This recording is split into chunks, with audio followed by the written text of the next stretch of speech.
dikatakan wanita ini dia sedang duduk menangis di satu pojok di antara kerumunan ratusan atau ribuan orang yang sedang dilayani itu. Dia berhubungan dengan Tuhan.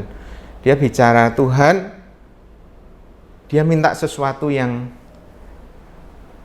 tidak mungkin. Sesuatu yang persis sama seperti Petrus minta.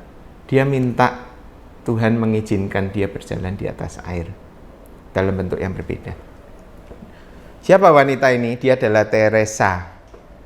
Dia seorang wanita kulit hitam dan perjalanan hidupnya sebetulnya cukup menyedihkan karena dari mudanya dia berhasrat untuk melayani Tuhan. Kemudian dia merasa ada panggilan Tuhan yang khusus di sana, tetapi kurang beruntung di dalam perjalanan rumah tangganya. Dia memutuskan untuk menikah dengan seorang misionari.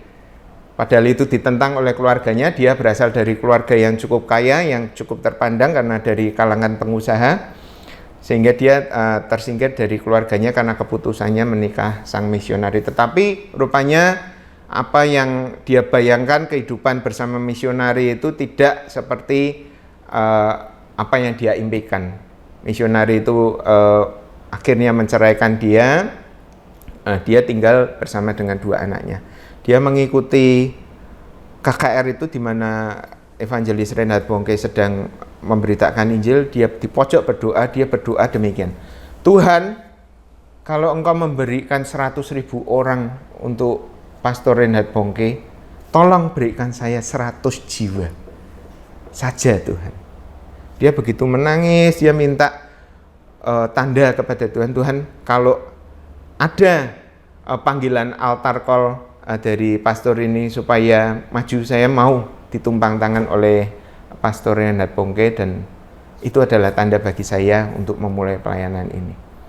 Tapi rupanya tidak ada kesempatan Bapak Ibu pada waktu itu. Si Teresa ini tidak bisa maju ke depan karena saking banyaknya orang dan tidak ada kesempatan dia ditumpang tangan.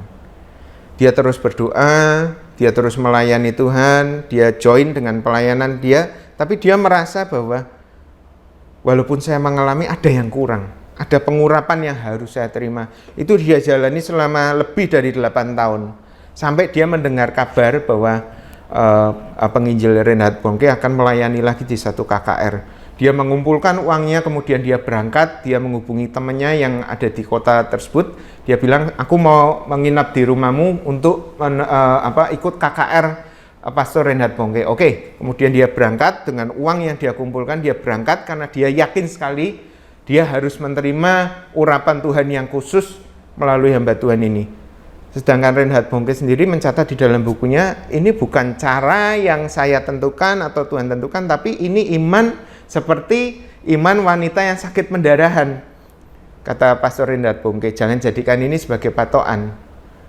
Cara kerja Tuhan belum tentu lewat penumpangan tangan atau lewat pengurapan yang langsung dari hamba Tuhan. Tapi ini iman yang dimiliki wanita ini persis sama wanita yang sakit pendarahan yang menjamah jubah Yesus.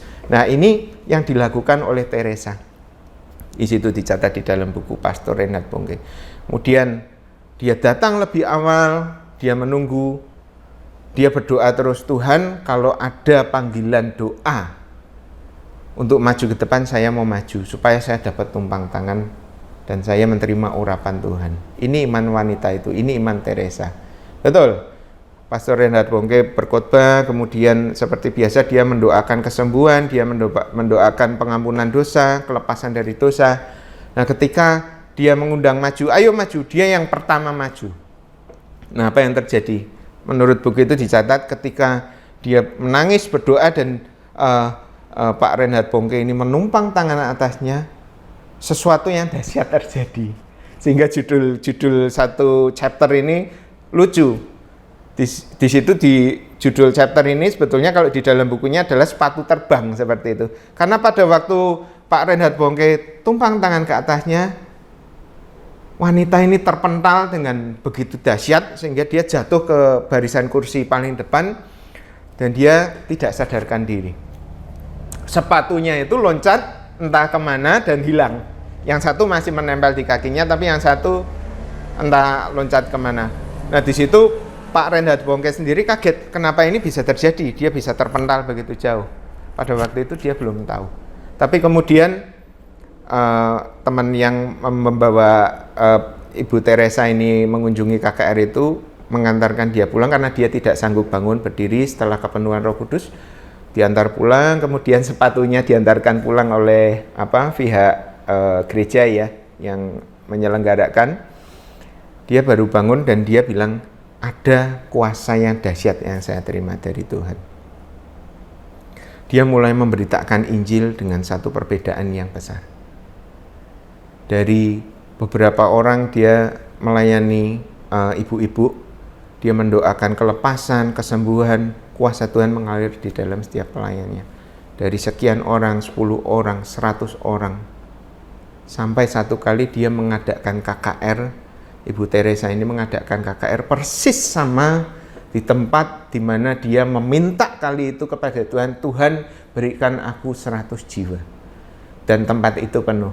Dan kesaksian Pak Reinhard Bonnke, sebetulnya pada waktu itu saya datang di dalam KKR yang terdapat puluhan ribu orang itu. Dan saya tersenyum di sana karena menyaksikan betapa dahsyatnya Tuhan. Nah, ini adalah satu berkat firman Tuhan dari pengungkapan perikop ini, Bapak Ibu Saudara. Ada satu porsi yang bisa kita minta kepada Tuhan. Satu kebenaran janji Tuhan yang disediakan. Ketika kita melihat Yesus berjalan di atas air, kita melihat kemustahilan yang diperbuat Tuhan Yesus. Tapi kita rindu karena kita mau masuk di dalam pelayanan itu, karena kita mau masuk di dalam kedahsyatan Tuhan. Kita minta sama Tuhan, Tuhan aku mau. Tuhan aku mau menjalani hidup seperti yang kau jalani. Percayalah Bapak Ibu, ada kuasa Tuhan yang besar yang Tuhan bilang, ayo turun, berjalanlah di atas air bersamaku.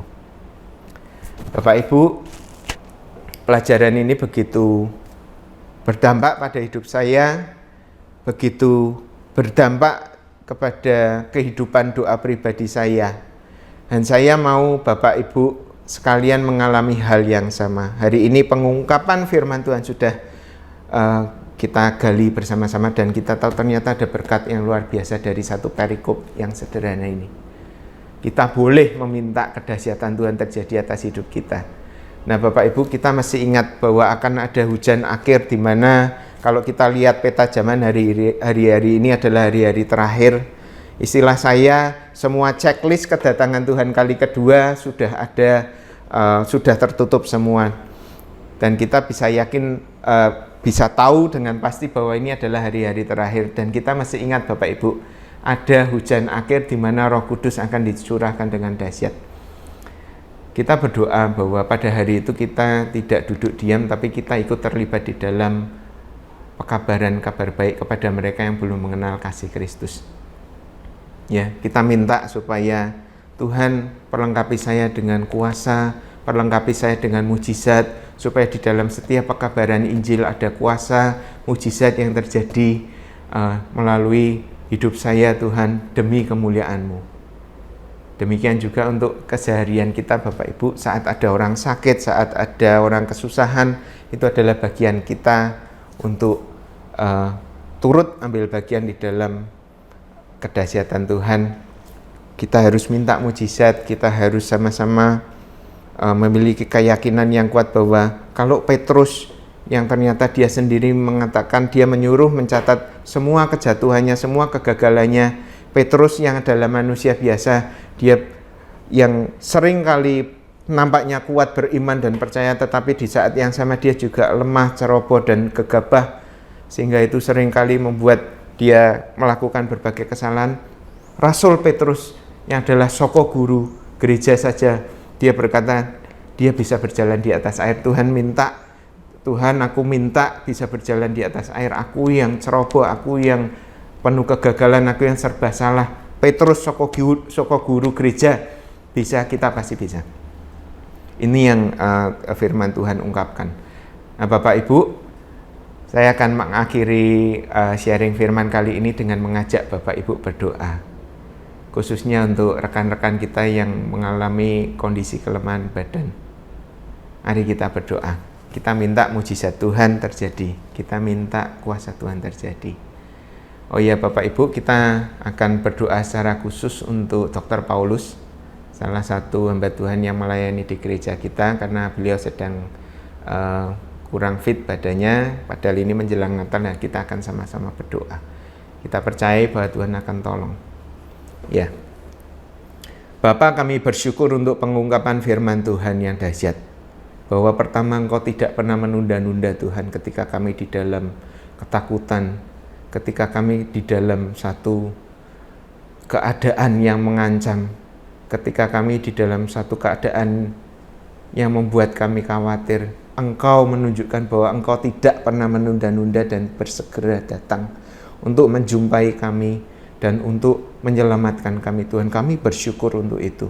Kami melihat hamba-Mu Petrus, Rasul Petrus di sana menunjukkan bahwa dia sangat percaya meskipun dia penuh dengan kelemahan, dan Tuhan selalu menolong. Tuhan, Engkau sendiri yang meneguhkan kami sampai pada hari kedatangan-Mu Tuhan, sehingga kami tidak bercacat celah. Kami percaya Tuhan, ada janji Tuhan di situ, dan kami mau Tuhan mempercayai itu. Kami tidak akan berpaling daripada Engkau. Kami tidak akan berpaling daripada kepercayaan kami akan kasih-Mu yang dahsyat, akan pemeliharaanmu Tuhan. Karena Engkau adalah satu-satunya garansi hidup kami. Engkau adalah satu-satunya Tuhan, kekasih yang layak disembah. Tetapi juga Tuhan, di dalam perikop yang sama Engkau mengajarkan kami untuk meminta kedahsyatan Tuhan terjadi di dalam hidup kami Tuhan. Khususnya di dalam kehidupan pelayanan kami Tuhan, di dalam kami mengasihi jiwa-jiwa. Pada hari ini Tuhan, kami berdoa secara khusus Tuhan untuk Dr. Paulus yang sedang mengalami kelemahan tubuh. Kami minta, seperti Engkau mengaruniakan kesembuhan di masa lalu, kami minta di dalam nama Yesus, oleh kuasa Tuhan Yesus Kristus, oleh kuasa bilur-bilur Yesus, kami berdoa di dalam nama Yesus, Dr. Paulus segera dipulihkan dan disembuhkan dan kembali melayani Tuhan dengan sepenuh hati. Kami minta mujizat terjadi di dalam nama Yesus. Kami minta kuasa-Mu terjadi, pengurapan-Mu terjadi Tuhan di dalam nama Yesus. Karena kami belajar, kami telah mengerti tidak ada yang mustahil. Kalau Rasul Petrus pernah mengalami, Ibu Teres siapa pernah mengalami, dan kami mau Tuhan mengalami. Kami berdoa untuk Dr. Paulus di dalam nama Yesus, kesembuhan terjadi. Kami percaya Tuhan, kami yakin ada mujizat Tuhan terjadi. Demikian juga Tuhan untuk kalau ada jemaat yang mengalami kelemahan tubuh yang lain, kami minta, yang kami tidak bisa sebut satu persatu, kami minta di dalam nama Yesus, kuasa Tuhan, kesembuhan Tuhan yang sama terjadi atas jemaat. Dijauhkan dari segala virus COVID-19, dijauhkan dari segala kelemahan tubuh. Kami minta Tuhan ada perlindungan-Mu yang sempurna atas kami terjadi untuk setiap jemaat. Terima kasih Tuhan, kami percaya firman-Mu ini akan terus hidup di dalam hidup kami. Dan kami percaya Tuhan, kami boleh meminta keajaiban daripada Engkau. Dan siang hari ini kami sudah meminta, dan kami percaya Tuhan, Engkau menjawab kami. Mari datang berjalan di atas air. Kami mau Tuhan percaya untuk itu. Terima kasih, kami mempercayai kasih-Mu, kami mempercayai kuasa-Mu bekerja atas doa-doa kami. Kami bersyukur untuk hari ini. Dalam nama Tuhan Yesus kami berdoa dan mengucap syukur. Amin. Terima kasih, Tuhan Yesus memberkati, sampai berjumpa lain waktu. Shalom.